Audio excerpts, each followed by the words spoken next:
ना बेटी बच रही है और ना पढ़ने दे रहे हैं बेटियों को। हरियाणा में बचाने में लगे हुए मंत्रियों को कानून का अगर राज ये दिखा दें तो मुझे नहीं लगता कि यहाँ पर किसी को बैठने का शौक है। उस समय अगर सुन लेती है सरकार, अगर इस पूरे मामले को दबाने की कोशिश नहीं होती, और कहीं ना कहीं लगता है इन मामलों के तार जो है बहुत अंदर तक जुड़े हुए हैं, तो मैं तो यही पहलवानों को शाबाशी भी देंगे, लेकिन जो इनके साथ हादसा हुआ, खासतौर से जो हमारी बहनें हैं, हरियाणा की बेटियां हैं, तो बहुत ही दुर्भाग्यपूर्ण है।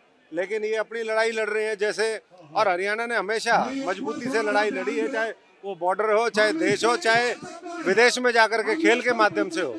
तो आज मैं इतना ही कहना चाहूँगा कि माननीय मुख्यमंत्री जी जो हरियाणा के हैं, खट्टर साहब, वो कहाँ, आज हरियाणा की बेटियां यहाँ पर बैठी हैं तो उनको नहीं दिखाई देता है यहाँ पर।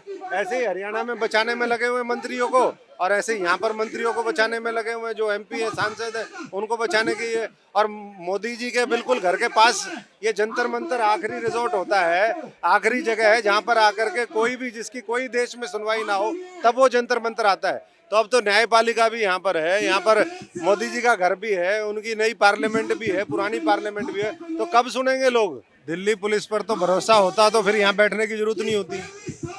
सुप्रीम कोर्ट पे भरोसा है, सुप्रीम कोर्ट ने इंटरवीन किया है, और सुप्रीम कोर्ट की अगर निगरानी में सारा मामला होता है और जल्दी से जल्दी गिरफ्तारी होती है और उनको पद से हटाया जाता है तो मामला खत्म है, कार्रवाई शुरू करे।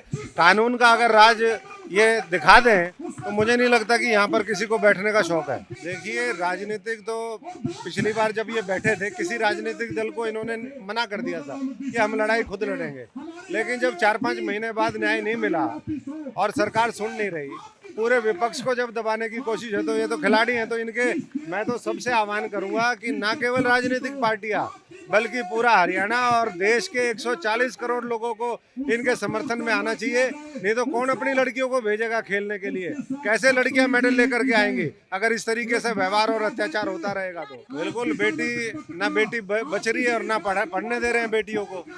ये तो बेटियों का शोषण चल रहा है। यहाँ शोषण की व्यवस्था इस समय देश के अंदर हावी है, चाहे वो खिलाड़ियों के संदर्भ में कहें, चाहे महिलाओं के संदर्भ में कहें, चाहे किसान मजदूर, हम नौजवान की बात करें, चाहे कर्मचारी की बात करें।